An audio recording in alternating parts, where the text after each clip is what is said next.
Ilang araw ng laman ng balita ang umano'y gentleman's agreement ni dating Pangulong Rodrigo Duterte sa China patungkol sa pinag-aagawang West Philippine Sea. Pero sabi ni Pangulong Bongbong Marcos, hindi nila alam yan, kaya hihingan niya ng paliwanag ang mga opisyal ng nagdaang administrasyon.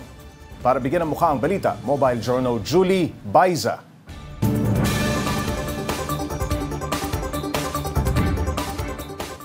Paulit-ulit nang sinasabi ng Administrasyong Marcos na walang isusuko ni katiting na teritoryo ang Pilipinas sa gitna ng tensyon sa West Philippine Sea. Kaya nakakagimbal para kay Pangulong Bongbong Marcos ang sinasabing gentleman's agreement na pinasok sa China ng nagdaang administrasyon.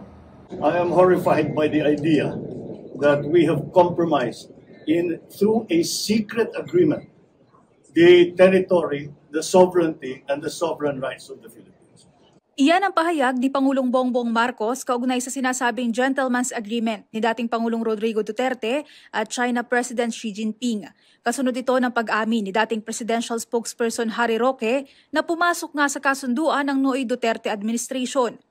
Sa ilalim daw niyan, ipinagbabawal ang pagdala ng building supply sa BRP Sierra Madre papuntang Ayungin Shoal. Tanging basic supplies lang daw ang pwedeng dalhin. Pero tinabla rin niya ni dating Presidential Legal Counsel Salvador Panelo, wala raw ganyang kasunduan.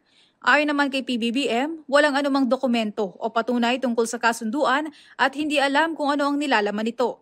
But kung ang sinasabi sa agreement na yan na kailangan tayong magpermiso sa ibang bansa para gumalaw sa ating sariling teritoryo, ay mahirap siguro sundan yung kanyang klaseng agreement. Kasabay niyan, nakikipag-usap na raw ang pamahalaan sa mga opisyal ng nagdaang administrasyon. Maybe not the president himself, but all his former officials, tinatanong namin, ano ba yan? Ipaliwanag niyo naman sa amin para alam namin yung ginagawa namin. And we still haven't gotten a straight answer.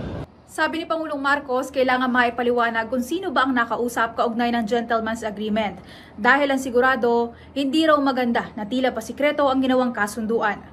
Mobile Journal Julie Baiza po, hatid ang mukha ng balita.